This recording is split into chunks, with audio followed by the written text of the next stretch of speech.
ओम।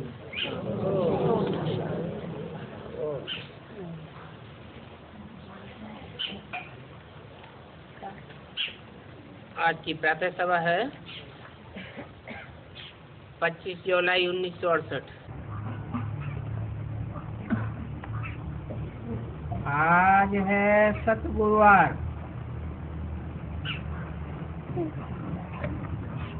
बृहस्पति भी कहते हैं, वृक्षपति भी कहते हैं। ये मनुष्य षष्ठी रूपी वृक्ष है ना, सारे वृक्ष का पति कहो, पिता कहो, या सारे वृक्ष का बीज कहो।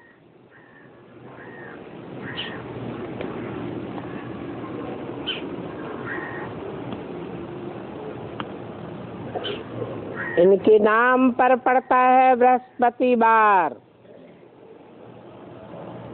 दिनों में भी कोई उत्तम दिन होते हैं। बृहस्पति को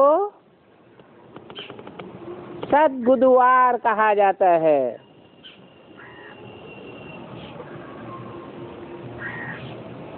तो बृहस्पति अर्थात वृक्षपति है।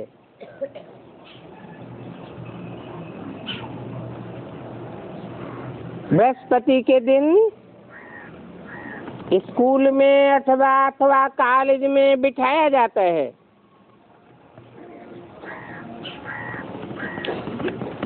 अभी तुम समझते हो, इस मनुष्य षष्ठी रूपी झाड़ का बीज रूप बाप है।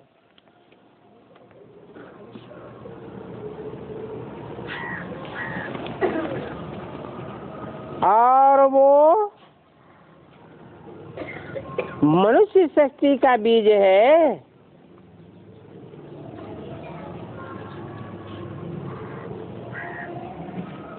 आत्माओं का बाप है शिव। वो भी बेहद का बाप है।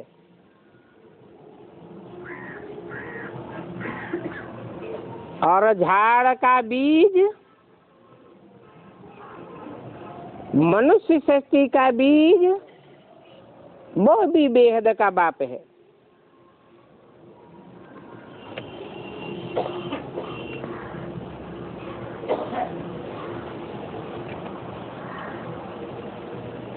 और जो अकाल मूर्त बाप है, जिसको काल खा नहीं सकता,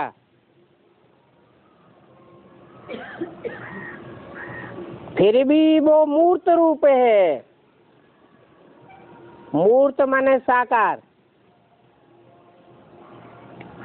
अमूर्त माने निराकार। मूर्त रूप होते हुए भी काल उसको खा नहीं सकता, इसलिए कहते हैं अकाल मूर्त।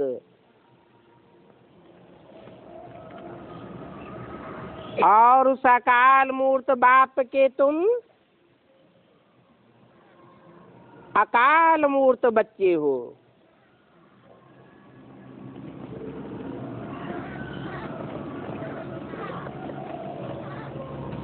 कल्प के अंत में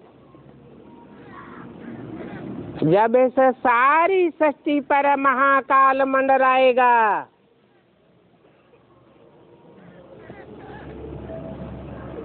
चारों ओर मौत का बाजार लगेगा, तो तुम अकाल मूर्त बच्चे स्थायी रहेंगे। तुमको काल खा नहीं सकता।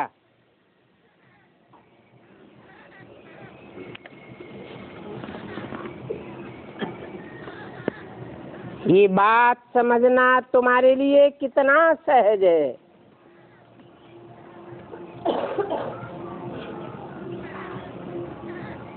और धर्म की आत्माओं को तो काल खा जाएगा। उनके लिए समझना मुश्किल है।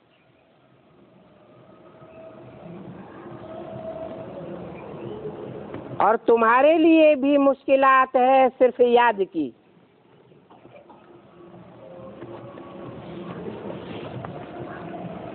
याद से ही तुम्हारे विपरीत कर्म भस्म होते हैं,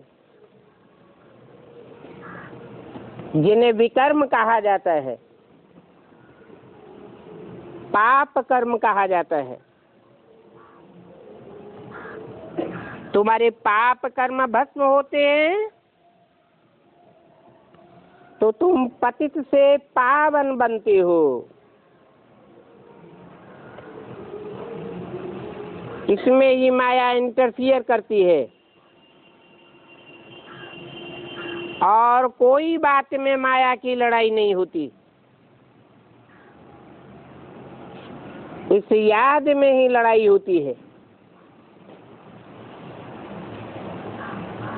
अभी बात समझाते हैं। तुम बच्चों पर अविनाशी बेहद के बाप की दशा है।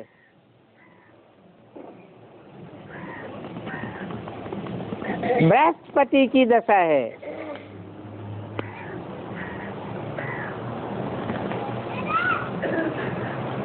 दशाएं होती है ना।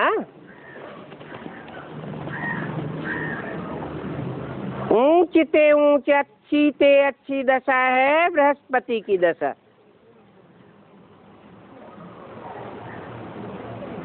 अविनाशी दशा है।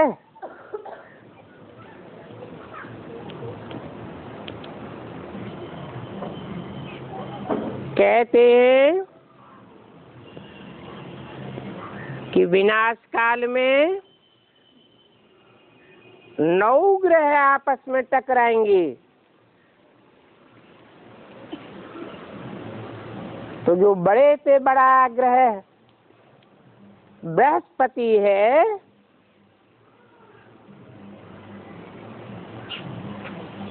वो ही बचेगा।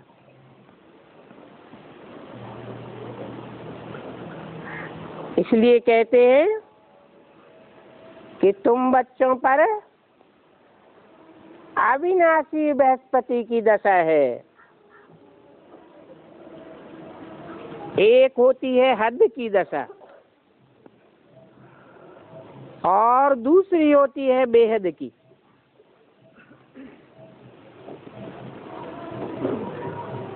बाप है बेहद का बाप बृहस्पति।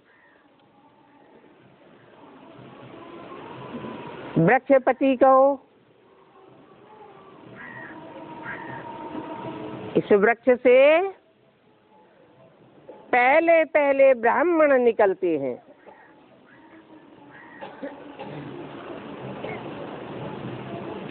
ब्रह्मा द्वारा।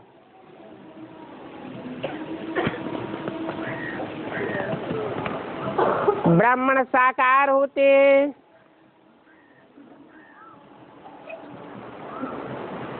कैसे बनते हैं? जिस तन में भी शिव बाप प्रवेश करते हैं उसका नाम ब्रह्मा रखते हैं। ब्रह्मा के मुख से जो ज्ञान सुन करके धारण करते हैं और दूसरों को कराते हैं वो ब्राह्मण कहे जाते हैं। ऐसे नहीं कि सारी सृष्टि विनाश हो जाती है। नहीं, तमो प्रधान शूद्र बन जाती है। मनुष्य मात्र पतित बन जाता है।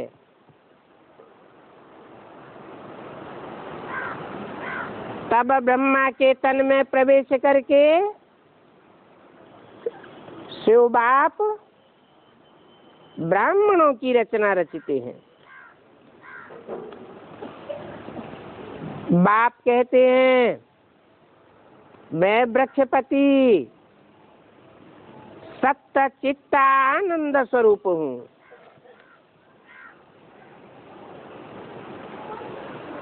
सत्य माने सच्चा हूँ।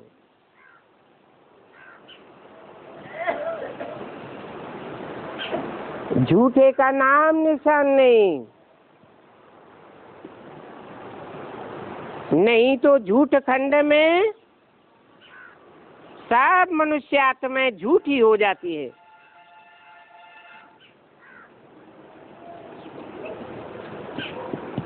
तब बाप आकर के प्रवेश करते हैं और सत्य बात बता करके सत्य युग की स्थापना करते हैं। एक है सत्य, बाकी सभी है असत्य। एक ही चित्त है, चैतन्य है, बाकी सभी की बुद्धि जर्जरीभूत हो जाती है।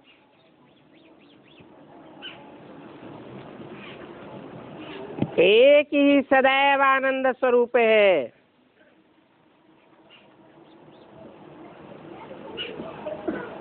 बाकी को दुख और क्लेश खा जाता है। इसलिए फिर उसकी महिमा गाते हैं। ज्ञान का सागर है, सुख का सागर है, शांति का सागर है।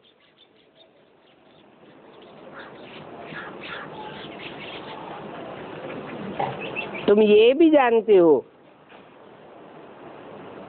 सतयुग में सभी देवताएं शांति का, पवित्रता का, सुख का सागर होते हैं। उस समय भारत सुख, शांति, पवित्रता सभी का सागर था। संपत्ति का भी सागर था। उसको कहा जाता है विश्व में शांति। अभी तुम देवता नहीं हो, तुम तो ब्राह्मण हो।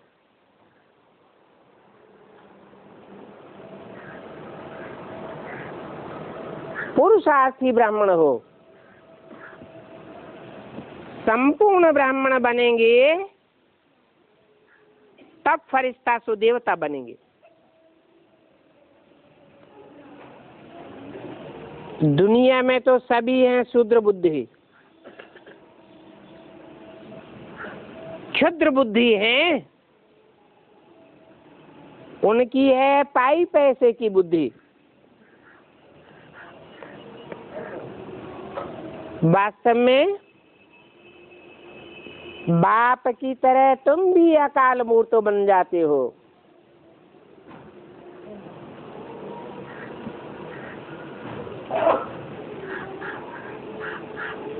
हर एक आत्मा अपने तख्त पर विराजमान है। ये सभी ब्राह्मण चैतन्य अकाल तख्त हैं।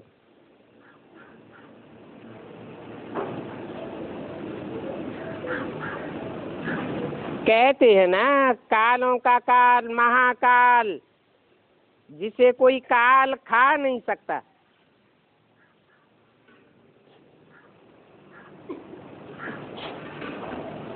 ऐसी भ्रकुटी के बीच अकाल मूर्त विराजमान है,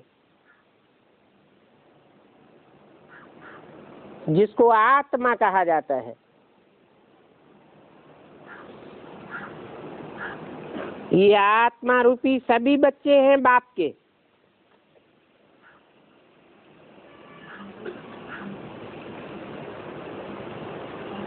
अभी तमो प्रधान हो गए तो वृक्षपति जो बीज रूप ज्ञान का सागर है उनको आना पड़े।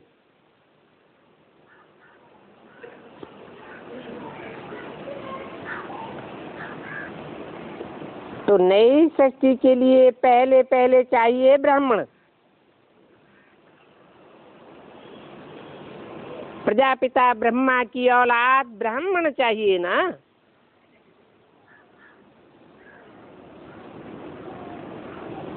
प्रजापिता भी और ब्रह्मा भी।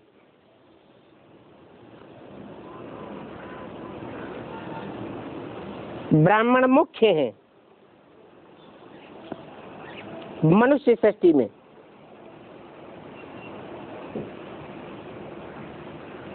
जो प्रजापिता ब्रह्मा के अडॉप्टेड चिल्ड्रन हैं,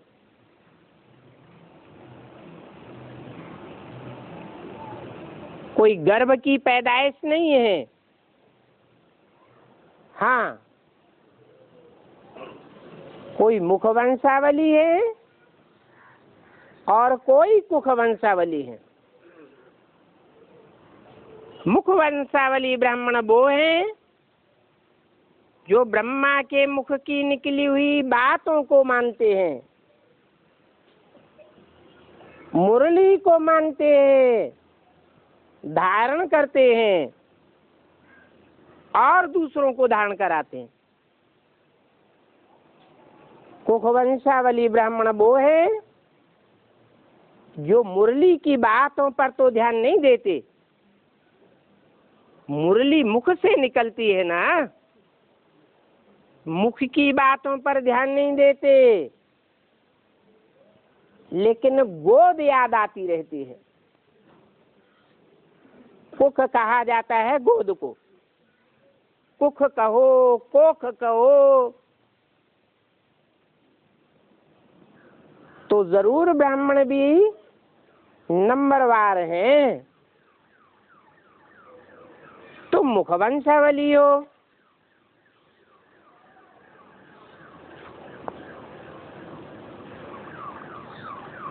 ब्राह्मणों की 9 कुरियां गाई जाती हैं। जैसे दुनिया में 9 मुख्य धर्म हैं,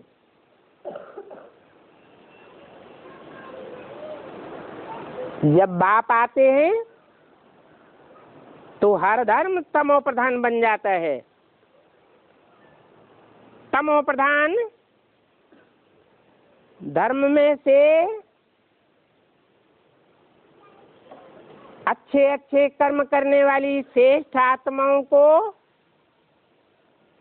बाप आकर के उठाते हैं,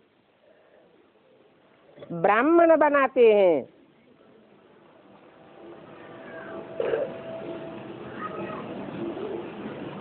कोई अच्छी पढ़ाई पढ़ते हैं, कोई नंबरवार पढ़ते हैं। जो अच्छे से अच्छी पढ़ाई पढ़ने वाले हैं वो मुखवंशावली, सूर्यवंशी, चंद्रवंशी कहे जाते हैं।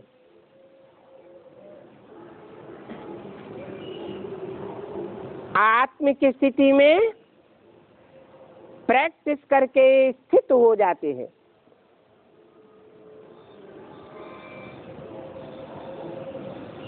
जो और धर्मों से खिंच करके आत्माएं आती हैं, जैसे इस्लामी, बौद्धी, क्रिश्चियन आदि,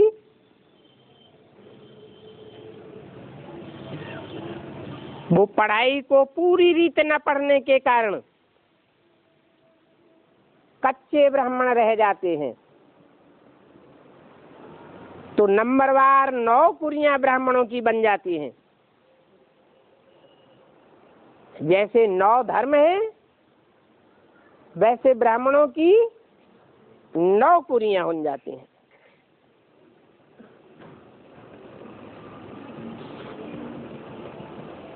तो जरूर कहेंगे कि ब्राह्मणों को जन्म देने वाला ब्रह्मा चाहिए।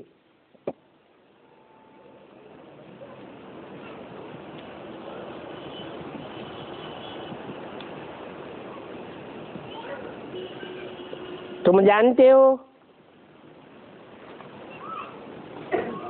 शिव बाप को त्रिमूर्ति शिव कहा जाता है। तीन मूर्तियों में पहले पहले ब्रह्मा चाहिए।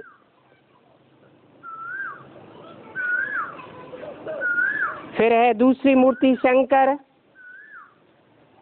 ब्रह्मा द्वारा ब्राह्मण धर्म की स्थापना। जो फेलियर होते हैं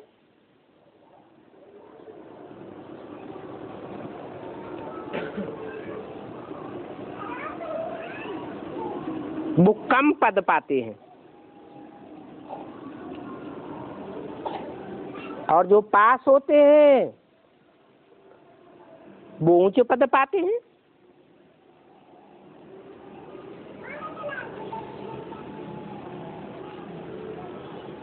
ब्रह्मा की गोद में सब प्रकार के ब्राह्मण पलते हैं।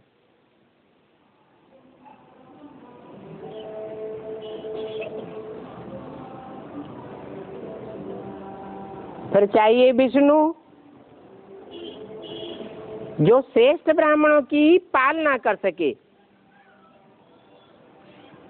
परंतु श्रेष्ठ ब्राह्मण कैसे समझे जाएं? कैसे पता चले कौन श्रेष्ठ ब्राह्मण और कौन नंबरवार निष्कृष्ट ब्राह्मण? क्योंकि श्रेष्ठ ब्राह्मण जो बनते हैं वही सूर्यवंशी बाप की औलाद बनते हैं।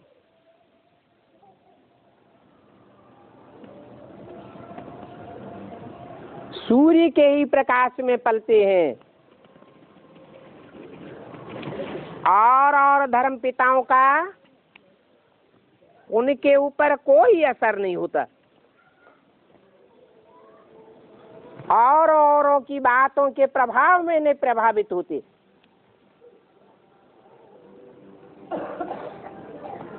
इसलिए कहा जाता है कि एक से ज्ञान सुनना चाहिए,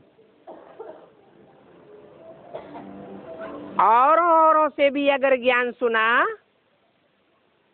तो व्यभिचारी ज्ञान हो जाएगा। ज्ञान व्यभिचारी हो जाएगा तो बुद्धि भी व्यभिचारी हो जाएगी।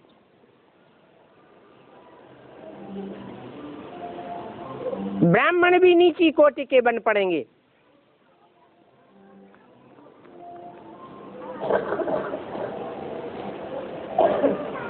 अभी तुमको तो श्रेष्ठ ब्राह्मण बनना है,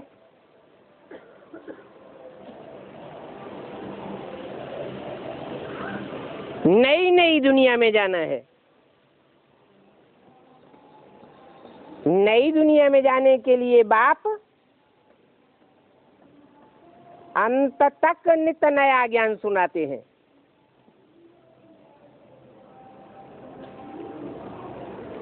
भक्ति मार्ग में तो वही पुरानी बातें सुनते हैं, शास्त्रों की पुरानी बातें सुनाते हैं।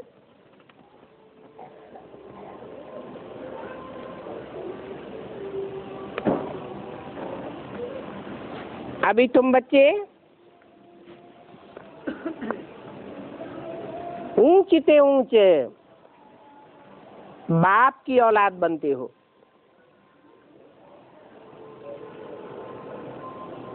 ब्रह्मा विष्णु शंकर में भी तीनों देवताओं को ऊंचे ऊंचे नहीं कहेंगे। इसलिए सूक्ष्म पुरियों में 3 नंबरवार मूर्तियां दिखाई जाती हैं। ब्रह्मापुरी, उससे ऊपर विष्णुपुरी, और सबसे ऊपर शंकरपुरी। क्योंकि शंकर ही ऐसा देवता है, 33 करोड़ देवताओं के बीच एक ही ऐसा देवता है जिसका नाम शिव के साथ जोड़ दिया जाता है। बाकी विष्णु या ब्रह्मा का नाम शिव के साथ नहीं जोड़ा जाता। तो तुम बच्चों को बाप बहुत अच्छी रीति समझाते हैं। जैसे बायजोली खेलते हैं ना, इसका भी अर्थ समझाया है।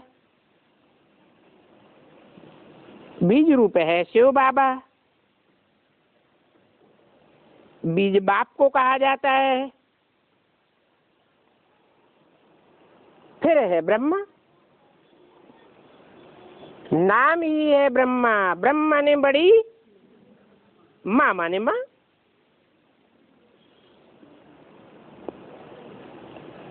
माँ द्वारा बच्चों की रचना होती है,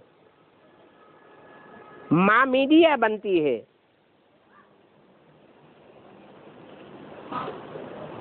माँ धरणी है, धरणी में बीज डाला जाता है, बीज बाप को कहा जाता है। तो ब्रह्मा मीडिया, ब्रह्मा के द्वारा नंबरवार ब्राह्मणों की रचना होती है। अभी नंबरवार ब्राह्मण रचे जा रहे हैं।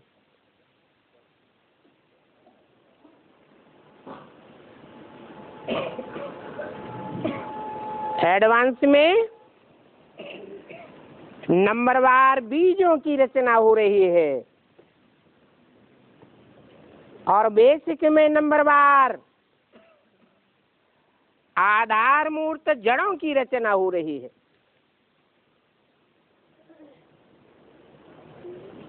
बीज से ही जड़ें निकलती हैं।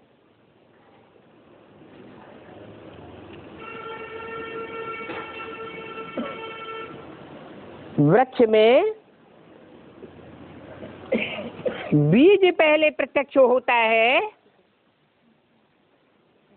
या जड़ें पहले प्रत्यक्ष होती हैं? बीज पहले प्रत्यक्ष होता है, जड़ें पहले प्रत्यक्ष दिखाई पड़ती है, बाद में तना, पत्ते, टहनियाँ,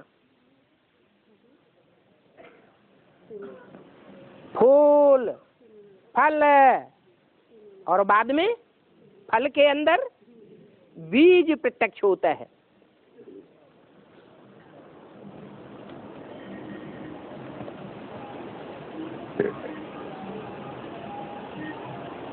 इस मनुष्य सृष्टि झाड़ में भी बीज पहले पहले अपने को वृक्ष से डिटैच कर लेता है। फल पक जाता है तो बीज फल से जुड़ा रहता है या अलग हो जाता है? अलग हो जाता है।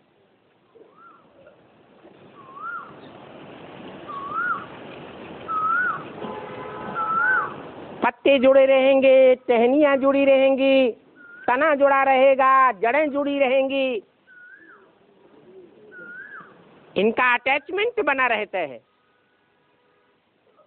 लेकिन बीज पहले पहले अपने को नष्टो मोहा बनाता है। ये बीज रूप स्टेज की निशानी है।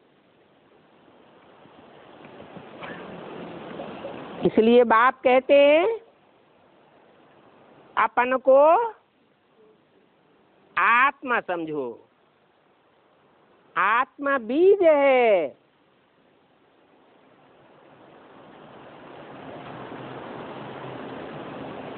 बीज की स्मृति की प्रैक्टिस करेंगे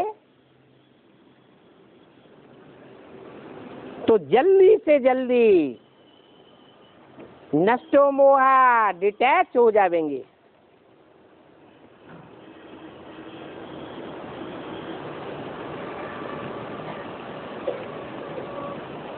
ब्राह्मणों की पढ़ाई का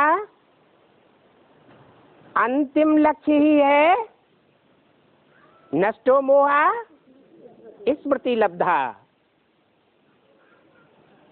कौन सी स्मृति लगातार बनी रहे, निरंतर बनी रहे, सहज बनी रहे? कौन सी स्मृति? मैं आत्मा हूं।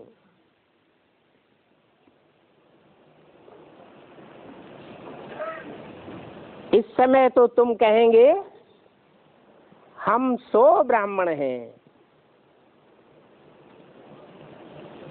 100 माने वो कौन से ब्राह्मण? जो सृष्टि के आदि में विनाश होने के बाद बचे थे। नंबरवार सब ब्राह्मण नहीं बचे, अधूरे ब्राह्मण नहीं बचे। कौन से ब्राह्मण बचे? 9 कुरियों में जो अव्वल नंबर सूर्यवंशी थे, 100 अहम ब्राह्मण।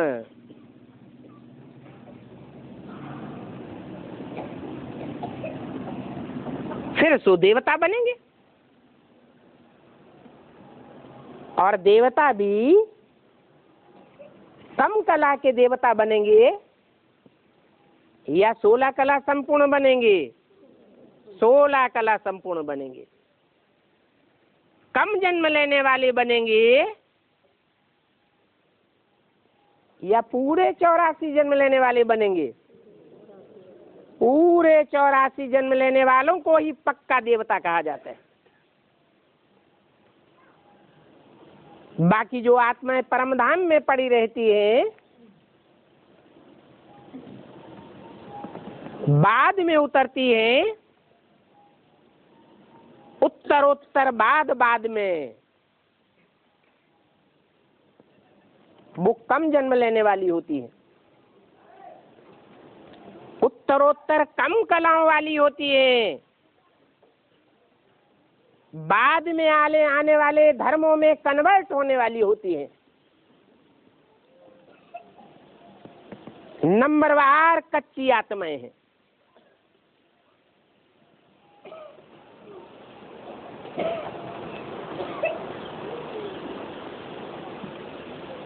तुम ऑलराउंड पार्टधारी हो।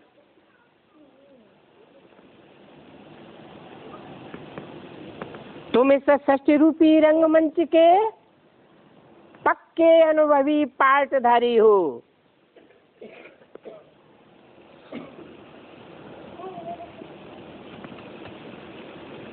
परंतु पहले पहले तुम भी शूद्र बुद्धि बनते हो।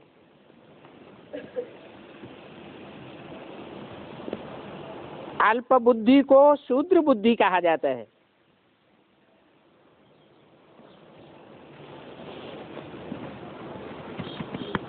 जो शूद्र बुद्धि होते हैं,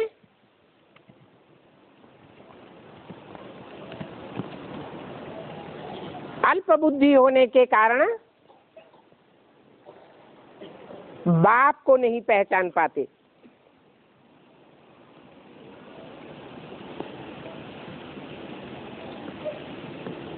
परंतु बाप ही आकर तुम शूद्र बुद्धि बच्चों को पुरुषोत्तम बुद्धि बनाते हैं। पुरुष आत्मा को कहा जाता है। आत्माओं में उत्तम बुद्धि तुम बनते हो।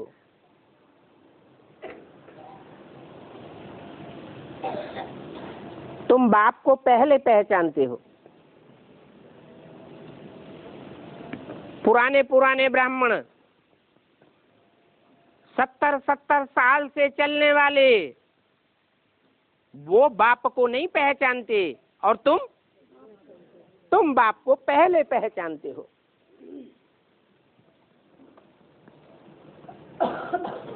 तो क्या कहेंगे, क्षुद्र बुद्धि या उत्तम बुद्धि? उत्तम बुद्धि कहेंगे। इसलिए तुम नर से नारायण और नारी से लक्ष्मी जैसे बनते हो। बाप ही हीरे जैसा पारस बुद्धि बनाते हैं।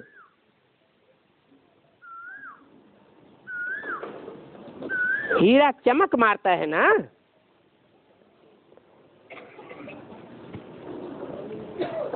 तुम भी इस दुनिया में ज्ञान की चमक मारते रहेंगे।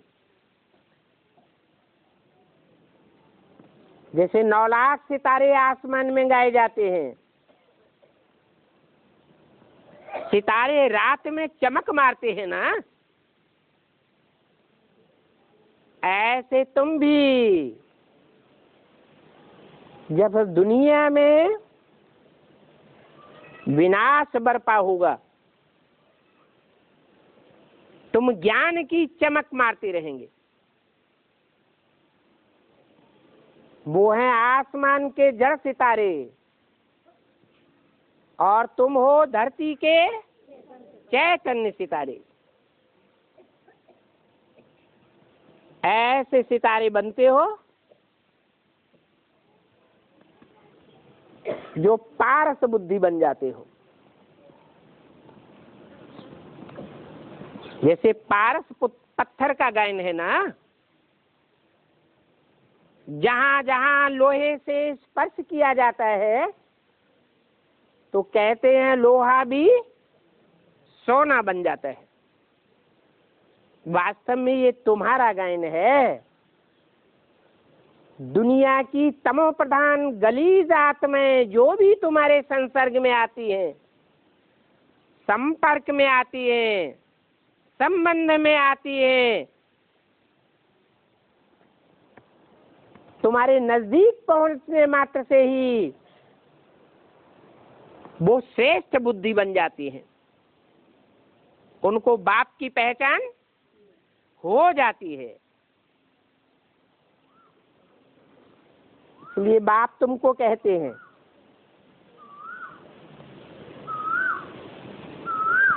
कि एक एक आत्मा को अच्छी तरह से बैठ समझाओ। ढेरों को इकट्ठा बैठ समझाने से दृष्टि का विचार हो सकता है, वाइब्रेशन का विचार हो सकता है, संकल्पों का विचार हो सकता है। ढेर के ढेर बैठे होंगे सुनने वाले, उनमें से एक कौआ होगा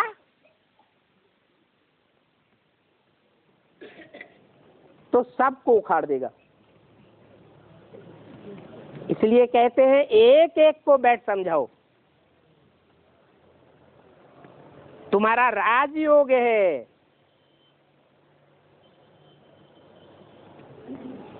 राजयोग, इसमें राज भरा हुआ है। अब विभिचारी बनाने का राजयोग है।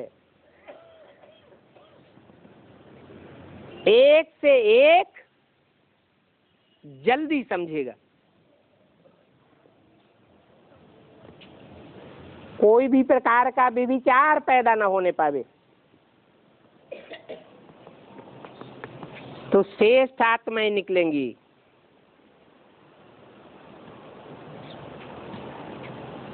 तुम्हारा राजयोग, तुम्हारा ज्ञान योग सहज भी है और श्रेष्ठ भी है। तुम राजाएं बनाते हो।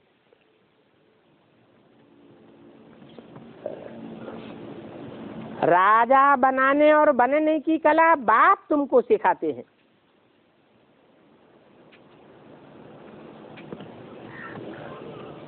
राजाएं श्रेष्ठ होते हैं, प्रजा को श्रेष्ठ थोड़े ही कहेंगे। प्रजा ढेर की ढेर होती है और राजाएं बहुत थोड़े होते हैं। श्रेष्ठ थोड़े होते हैं और निश्चस्त ज्यादा होते हैं। तो तुम राजाएं तैयार करते हो। वो ब्राह्मण तो ढेर की ढेर हुजूम इकट्ठा करते हैं। जैसे भक्ति मार्ग में गुरु लोग ढेर का ढेर मजमा लेकर के लाखों को बैठ जाते हैं। बैठ कर उपदेश देते हैं। राजा तो कोई बनता ही नहीं, सुनते हैं और पल्लू झाड़ के चले जाते हैं। तुम्हारा ज्ञान ऐसा नहीं है। तुम एक एक के पीछे बैठ कितनी मेहनत करते हो।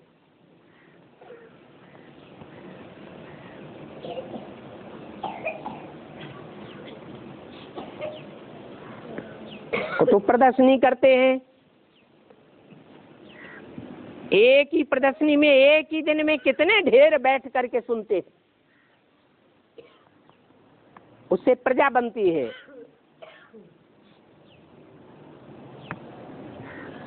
जड़ चित्रों के म्यूजियम में कितने ढेर के ढेर आते हैं, उससे भी प्रजा बनती है। तुम तो चैतन्य म्यूजियम तैयार करते हो, क्योंकि आपन को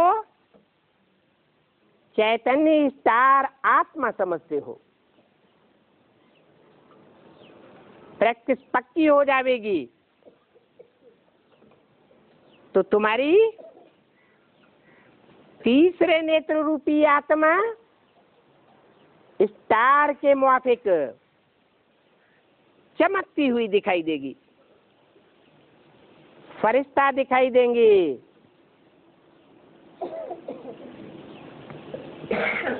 तुम्हें बोलने की भी दरकार नहीं पड़ेगी इतनी। तुम्हारी शक्ल को देख करके ही उनकी स्थिति फरिश्ते जैसी बन जाएगी।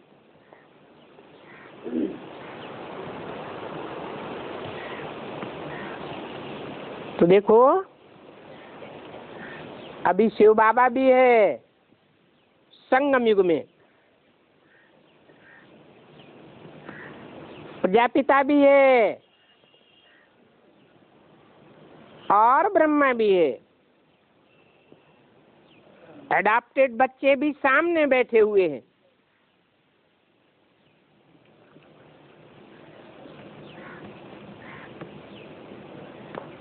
सामने बैठ करके, सन्मुख बैठ करके तुम पढ़ाई पढ़ते हो।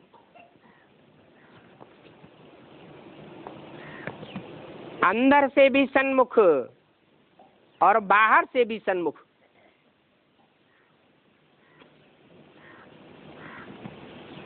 सन्मुख माने प्रीत बुद्धि, विमुख माने विपरीत बुद्धि। सामने बैठे भी अगर कोई के विपरीत संकल्प चलते हो, बाप में अनिश्चय के संकल्प चलते हो, तो उनको सन्मुख कहेंगे या विमुख कहेंगे? विमुख हो गए। उनको शूद्र बुद्धि कहेंगे। तुम तो पवित्र बुद्धि बनते हो, विशाल बुद्धि बनते हो। ऐसे विशाल बुद्धि वाले फिर ब्राह्मण सो देवता बनेंगे। अभी तुम ईश्वरीय बुद्धि बनते हो।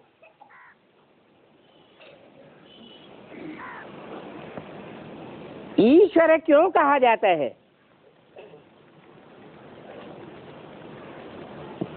कहते हैं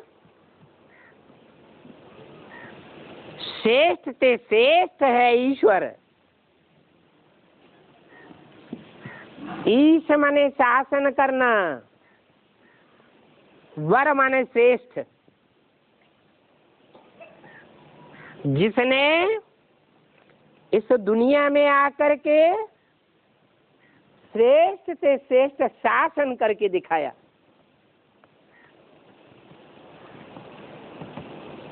और मनुष्य राजाओं ने भी शासन किया, परंतु इतना श्रेष्ठ शासन नहीं किया जितना ईश्वर ने किया। कैसा शासन किया? कोई के ऊपर जोर दबाव नहीं दिया। जैसे मुसलमान तलवार के जोर से कन्वर्ट करते थे, जबरियन ब्राह्मणों के जनेऊ उतरवा देते थे, मुसलमान बनाते थे। जैसे क्रिश्चियंस पैसे का लोभ दे करके, धन का लालच दे करके क्रिश्चियन बना लेते थे, अथवा मुसलमान और क्रिश्चियन दोनों ही हिंदुओं के शास्त्रों की और देवताओं की बुराई करके, ग्लानि करके, हिंदू से कन्वर्ट करके अपने धर्म में कन्वर्ट कर लेते थे। ईश्वर आते हैं तो ऐसा कुछ नहीं करते, ग्लानि कोई की नहीं करते हैं। हाँ, इतना जरूर है कि जैसे गुरु नानक ने कहा, असंख्य चोर हरामखोर, तो क्या गाली दी? यह सच्ची बात कही, सच्ची बात कही। इस दुनिया में 7 चोर हैं। चोर छुप करके काम करता है,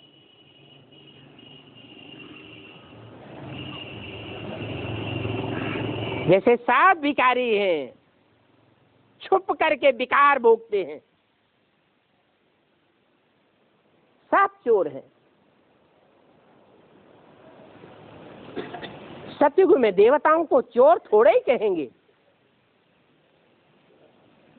देवताएं तो शेष इंद्रियों का सुख भोगने वाले होते हैं। श्रेष्ठ इंद्रियों के आकर्षण से, श्रेष्ठ इंद्रियों के प्यार से संतान पैदा करते हैं। उसमें कोई लज्जा की बात नहीं है।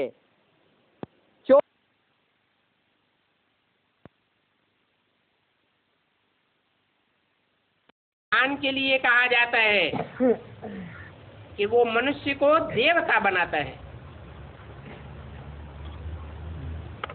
कोई धर्म पिता मनुष्य को देवता बनने का ज्ञान नहीं देता।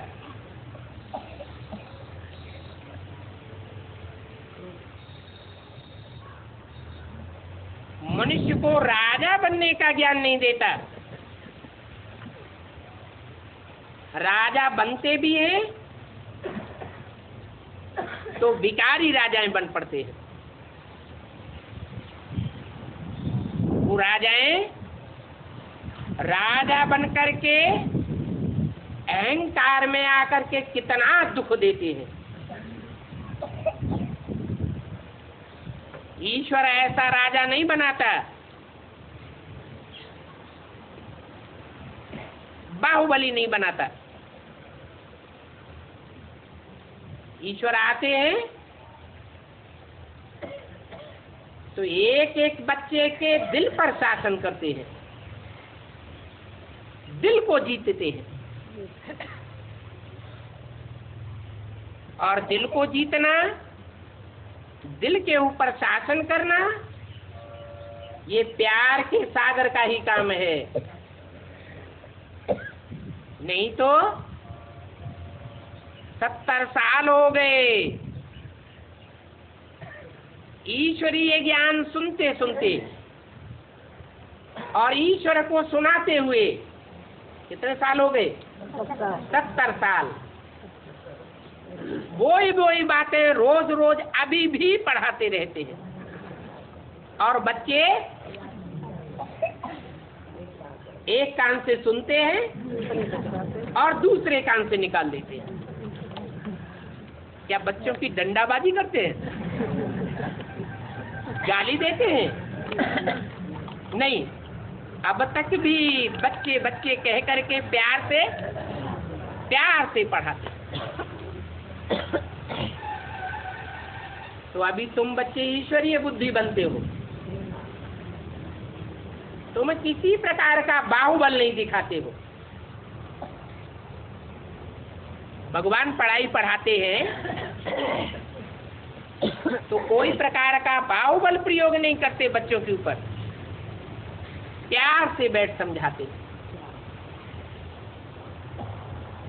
देखो ईश्वर में जो गुण है वो दिल को जीतने के गुण तुम बच्चों को भी देते हैं, तुमको भी कहते हैं कि कोई के ऊपर जोर जबरदस्ती दबाव डाल करके ज्ञान नहीं सुनाना है। ज्ञान की बातों को धारण करने के लिए जोर जबरदस्ती नहीं करना है। क्या करना है? प्यार से सुनाते रहना है, सुनाते रहना है। पता नहीं कब कौन सा ज्ञान का पॉइंट उनकी बुद्धि में घर कर जाए, बैठ जाए।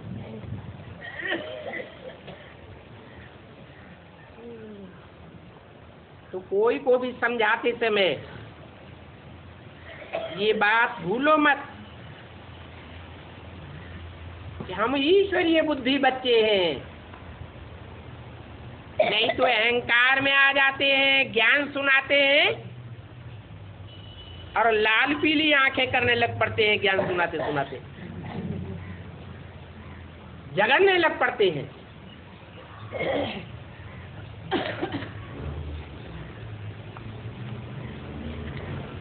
भगवान सुख दाता है, सुख का सागर है। ज्ञान सुनाकर हमको सुखी बनाने के लिए आए हैं या दुखी बनाने के लिए आए हैं? सुखी बनाने के लिए आए हैं, आनंद देने के लिए आए हैं। तो हम बच्चों को भी फॉलो करना है। कोई को ज्ञान सुनाते हैं तो इस तरह सुनाना है जो सुन करके खुश हो जाए। हमारे ज्ञान देने का तरीका अगर ऐसा होगा जो उसको अनुभव करे, अनुभव होने लगे। ये तो फूल बरसाते हैं, कभी भी कड़वी वाणी नहीं बोलनी चाहिए। सुखदाता के बच्चे तुम सुखदेव हो, ऐसे बच्चे ब्राह्मण से देवता बनेंगे। हाँ, ये तो कहेंगे कि ज्ञान देने वाले टीचर्स नंबरवार होते हैं। नंबर वन टीचर है ज्ञान का सागर बाप। उनको फिर ज्ञानियों का ईश्वर कहा जाता है। क्या? ज्ञानियों का ईश्वर है, ज्ञानेश्वर कहा जाता है। वो ज्ञान सिखलाने वाला ईश्वर है।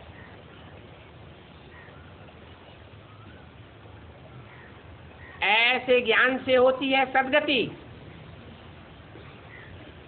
पहले पहले मन बुद्धि रूपी आत्मा की सद्गति होती है।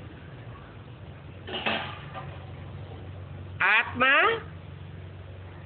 श्रेष्ठ संकल्प करती है, श्रेष्ठ वाइब्रेशन छोड़ती है। ऐसे श्रेष्ठ संकल्प करने वाली आत्मा को दुर्गति वाला कहेंगे या सदगति वाला कहेंगे?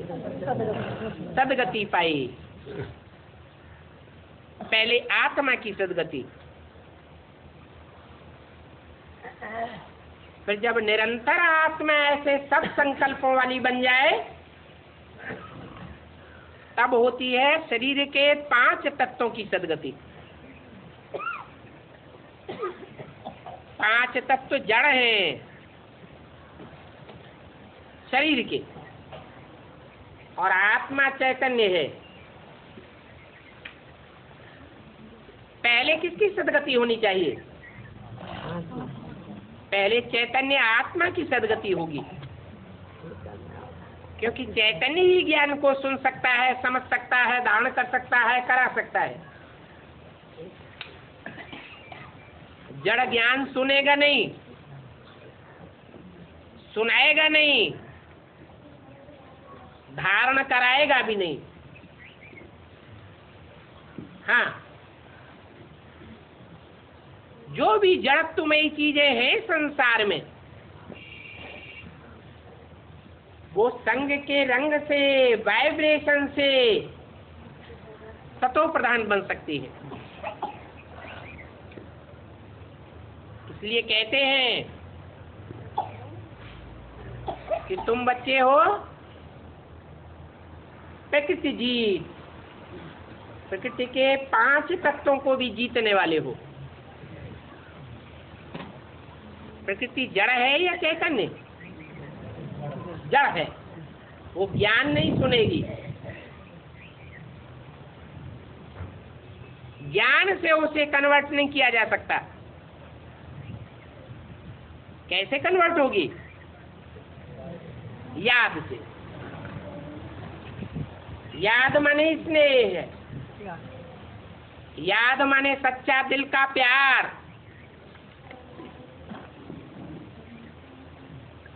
मनुष्य आत्माओं में भी कोई आत्माएं होती हैं, ज्ञान नहीं सुनती हैं, लेकिन प्यार में पागल हो जाती है, प्यार से उठती है, ज्ञानी बनती है, ब्राह्मण बन जाती है। कि सब ज्ञानी होते हैं? कोई ज्ञान से आकर्षित होते हैं और कोई प्यार से आकर्षित होते हैं।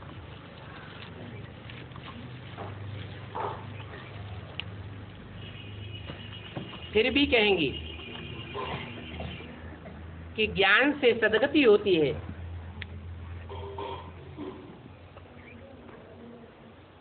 सद्गति करने के लिए ईश्वर का ज्ञान जरूर चाहिए। पतितों को पावन बनाते हैं ज्ञान से और योग से। योग से सारी दुनिया पतित से पावन बनती है। जो पशु पक्षी हैं, कीड़े मकोड़े हैं, ये आत्मा है या नहीं है? है? ये भी आत्मा है, परंतु ये ज्ञान नहीं सुन सकते क्योंकि जड़त्वमयी बुद्धि है।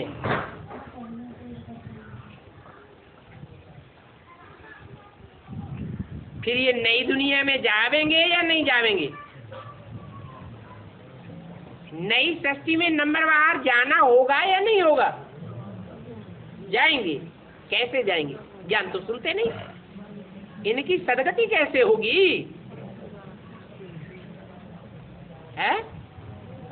याद से सद्गति होगी। याद से वाइब्रेशन बन जाता है।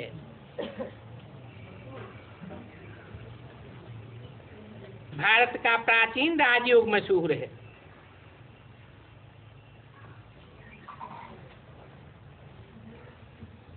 प्राचीन राजयोग से आयरन एज से गोल्डन एज बनी थी।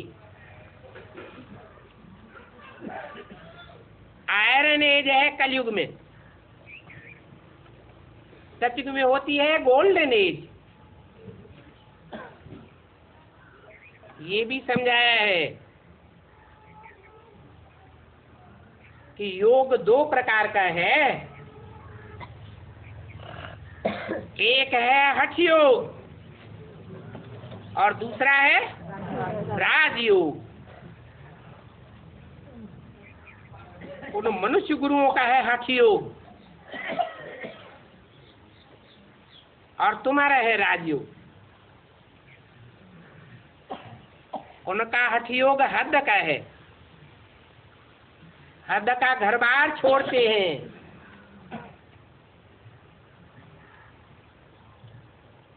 परंतु वास्तव में मन बुद्धि का लगाव घर बार में लगा रहता है। मन बुद्धि से नहीं छोड़ पाते। और तुम इस स्थूल में घर बार नहीं छोड़ते हो लेकिन मन बुद्धि से तुम्हारा लगाव घर बार से, देह से, देह के संबंधियों से, देह के पदार्थों से तुम्हारा बेलगाव हो जाता है। जब बुद्धि डिटैच हो जाती है तो ये दुनिया अच्छी नहीं लगती। दुनिया अच्छी नहीं लगती है तो बुद्धि कहाँ जाएगी? या तो नई दुनिया में जाएगी जिसका नजारा हमें बाप ने दिखाया ज्ञान के द्वारा, या तो दूसरों की सेवा में बुद्धि जाएगी, या तो परम धाम में बुद्धि जाएगी। तीन ही ठिकाने हैं, सुखधाम, शांति धाम, या फिर सेवा का धाम। अभी तुम साफ सेवाधारी हो तो तुम हो बेहद के सन्यासी, और वो है हद के सन्यासी।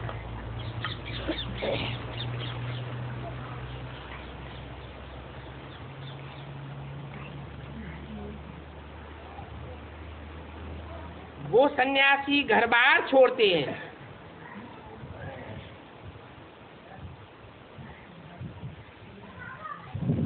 दुनिया को दिखाने के लिए। तो उनमें कितना अहंकार आ जाता है। घड़ी घड़ी कहते हैं हमने घर बार छोड़ा है।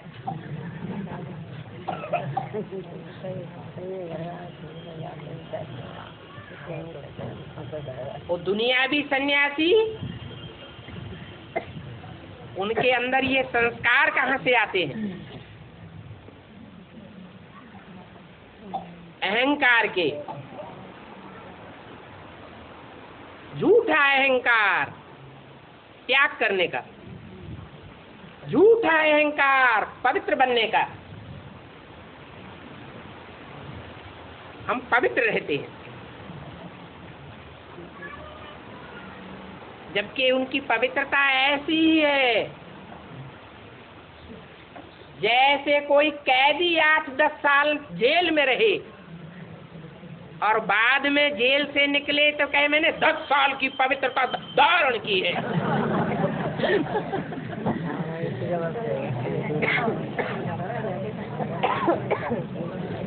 अरे तुम तो कैदी रहे।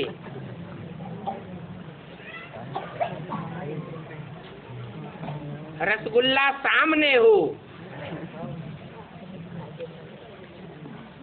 व्यंजनों की थाली सामने हो, फिर भी उसे ग्रहण करने की कोई इच्छा न हो, उसको कहेंगे सच्चा त्यागी। और रसगुल्ले हैं ही नहीं, थाली आए ही नहीं, या हठपूर्वक सामने आने ही नहीं दी, फिर कहे हम त्यागी हैं। तो ऐसे हठियों के संस्कार उन दुनियावी सन्यासियों ने कहाँ से धारण किए हैं? ब्राह्मणों की दुनिया में ही ऐसे सन्यासी हैं, खास करके बेसिक ब्राह्मणों की दुनिया में, जो घरघाट छोड़ करके बैठे तो हुए हैं परंतु प्रवृत्ति में नहीं है। निवृत्ति में है या प्रवृत्ति में है? निवृत्ति में है। कहते हैं अहंकार है कि हम पवित्र रहते हैं।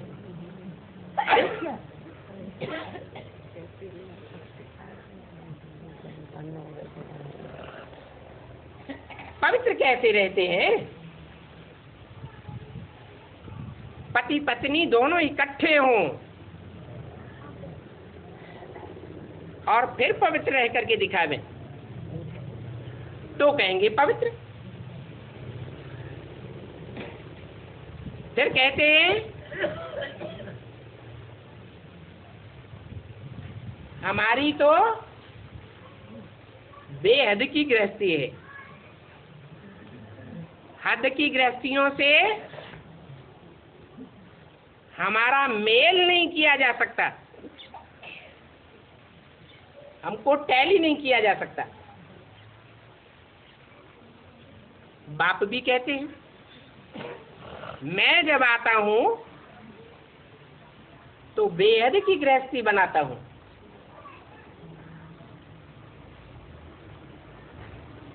एक होती है हद की गृहस्थी, 2, 4, 6 बच्चे होते हैं, छोटा परिवार होता है। और बाप का परिवार तो बेहद का परिवार है। परिवार में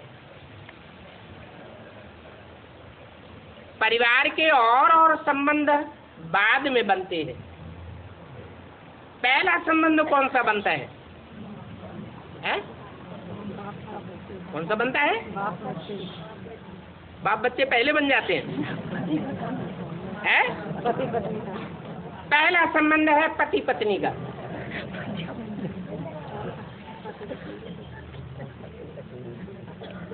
तो बाप बेहद का बाप है।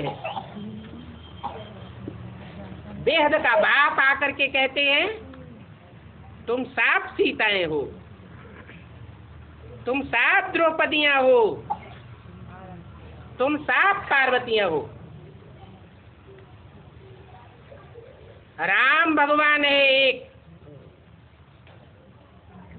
और इस बेहद के परिवार में बाकी तुम सब सीताएं हो।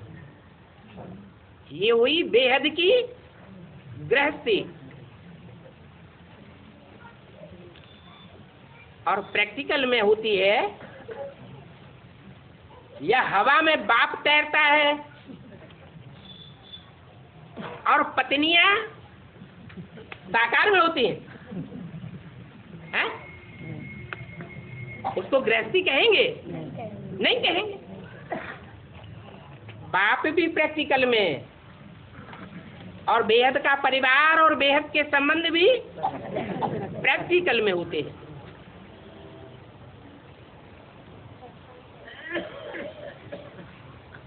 देखे जा सकते हैं, समझे जा सकते हैं, अनुभव किए जा सकते हैं। सिर्फ कहना कि हम तो घर गृहस्थ में रहते हैं, इसलिए मुरली में पूछा, मुरली में प्रश्न किया गया। वो ब्राह्मण कहते हैं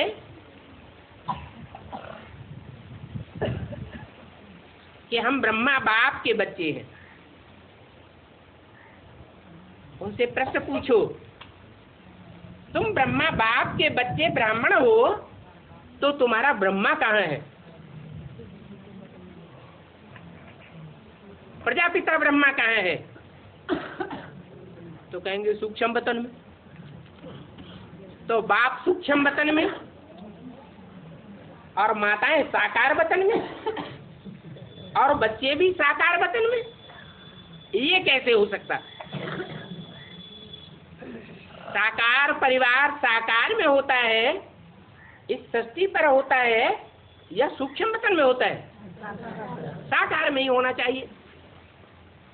तो कहना एक और करना दूसरा हो जाता है।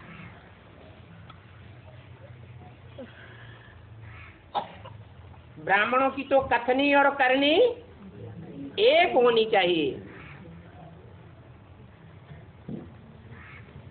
ओम शांति।